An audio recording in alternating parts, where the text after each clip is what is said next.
আসসালামু আলাইকুম, আমন্ত্রণ জানাচ্ছি বাংলা ট্যালেন্ট টিভির সংবাদে। পুরো সংবাদ জুড়ে আপনাদের সাথে আছি আমি শামিমা শারমিন। স্টাফ রিপোর্টার সাইদ আল মামুনের পাঠানো তথ্য ভিডিও চিত্রে বিস্তারিত দেখুন ডেস্ক রিপোর্টে।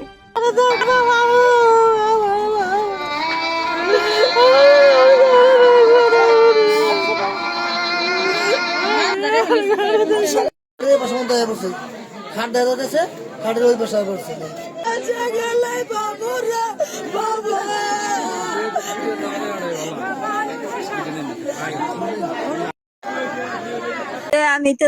আমি তো গাছের নিচে পড়ে রয়েছি।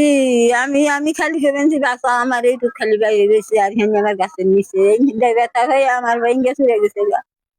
আমার স্বামী গেল রে,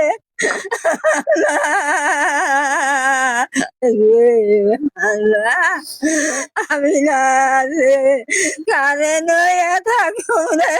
ধন্যবাদ আমাদের, আমরা যে এই সংবাদ শুনে এখানে আসছেন, সাংবাদিকরা যে এটার খোঁজ খবর নিচ্ছে, এই জন্য আপনাদেরকে ধন্যবাদ জানাচ্ছি।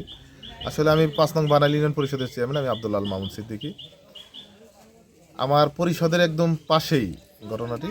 আমি রাত্রি 4টার সময় যখন একটা ফোনের মাধ্যমে জানতে পারলাম যে একটি ড্রাম ট্রাক একটা টিনের ঘরের ভিতরে ঢুকে ওই ঘরের ভিতরে ঘুমিয়ে থাকা মানুষ মৃত্যুবরণ করছে, তখন আমি ওই স্পটে আসতে আমার 4:17 ওখানে উপস্থিত হওয়ার পরে দেখলাম যে অত্যন্ত মর্মান্তিক একটি ঘটনা।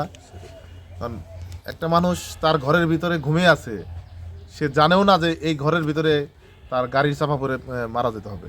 সাধারণত রাস্তাঘাটে মানুষ গাড়ির চাপা পড়ে, কিন্তু এইটা একটা বিরল ঘটনা। শেষ ঘুম যদি মানুষ তার ঘরের ভিতরেও নিরাপদ না থাকে, নিরাপদ নিজ তাহলে বাসস্থানে ঘুমিয়েও মানুষ শান্তি সবসময় নেই। আতঙ্কিত থাকবে। রাস্তার পারে বাড়ি হলেই যদি তার ঘরে গাড়ি ঢুকে যায়, তারপরেও এটি মাটির বোঝাই করা ড্রাম ট্রাক, মাটি কাটা এটা তো আইনত নিষিদ্ধ। তারপরেও প্রয়োজনের তাগিদে মানুষের মাটির প্রয়োজন হয়, মাটির গাড়ি চলছে।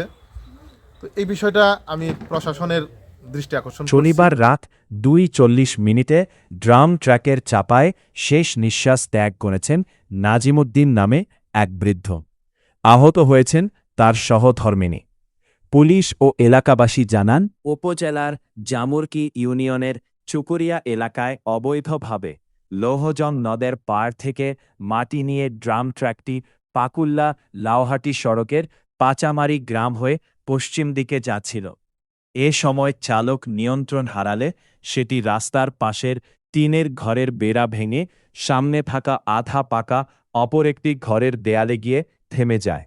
এ সময় টিনের ঘরের ভেতরে শুয়ে থাকা নাজিমুদ্দিন ঘটনাস্থলেই মারা যান। খবর পেয়ে পুলিশ ট্র্যাকটি জব্দ করে পাকুল্লা এলাকার পিন্টু ও তুষার নামে 2 ব্যক্তি নদীর তীর থেকে অবৈধভাবে মাটি কেটে থাকেন বলে জানা গেছে। মির্জাপুর থানার ভারপ্রাপ্ত ওসি আবদুল্লাহ আল মামুন বলেন, ঘটনার পর থেকে ট্র্যাকের চালক পলাতক রয়েছেন। নাজিমুদ্দিনের মরদেহে ময়নাতদন্তের জন্য টাঙ্গাইল মেডিকেল কলেজের মর্গে পাঠানো হয়েছে। আমরা ইয়ার বিচার চাই, চকের জমিন কাইটা মাটি নিয়ে তারা বিক্রি করে, মদ গাঁজা খাইয়া তারা নিশা করে মনে করেন যে গাড়ি রাস্তায় গাড়ি চালায়। এর আমরা বিচার চাই, আমাকে সুষ্ঠু বিচার করে দিবেন।